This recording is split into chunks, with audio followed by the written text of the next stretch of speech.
Hey everyone, welcome back to PrepRick's Tutoring. It's Darren here. You might notice that today's video is a bit different, right? It's not our traditional educational video covering topics or doing practice problems, but today we're going to be talking about how to absorb textbooks faster, and more specifically, these are 3 ways you can do just that, or just a 3-step plan, and you can actually absorb textbooks and read them 300% faster. It saves you so much time. It makes reading them less boring and is so much more efficient.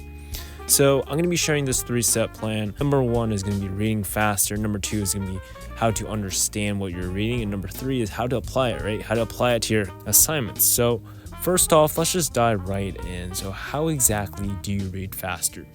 I want to emphasize this. Reading faster is going to take practice.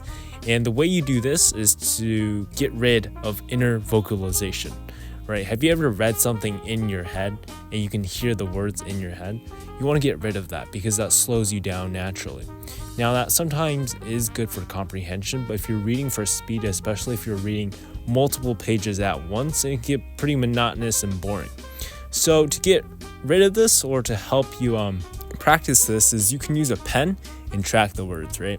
Let's say I had a bunch of words pop up on the screen and they go by super fast. Your brain can still process them, but you're not really reading them in your head, are you? So you can just use a pen, glide across the words, and you'll realize that it's quite tricky and hard at first. It feels very unnatural.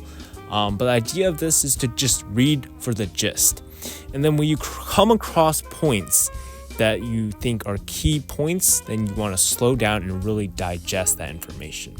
You can find the nitty-gritty details later for, say, an assignment, but understanding the broad ideas will make it easier to identify these very details later.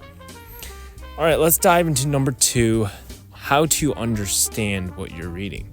So this all boils down to visualizing your notes, right? And by notes, I don't mean taking down a bunch of notes in visually appealing colors or whatever, but you want to sort of depict the characters or the people and the history in the form of drawings. Now this might sound a little silly, or you might not be the best artist, but you just need to pick up a pencil, right? And just the act of writing something down, or the act of drawing something down, and sort of just drawing everything out and laying it in front of you, it's sort of like a mind map, right? It helps you think critically, and especially if you're doing graphic organizers or assignments, this helps you stone in those ideas and visualize. It just lays everything out, sort of like a timeline, and it really helps you develop those key ideas.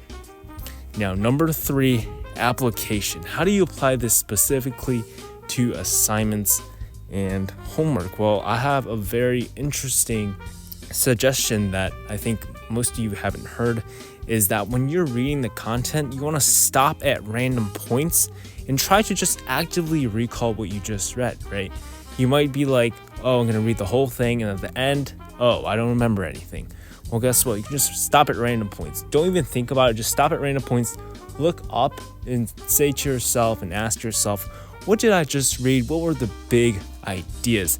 And another thing you can do is just stop and do nothing, right? Just stare off into the distance for maybe 10 seconds, because doing that, your brain processes and replays the actions you were just taking a couple seconds ago, and it replays it in your brain, and it helps you really solidify those concepts. And it is something that I think is very underrated. And overall, all these strategies can really help you take your textbook reading skills to another level. Thank you guys for watching. If you guys have any other video suggestions, make sure you drop them down in the comments below.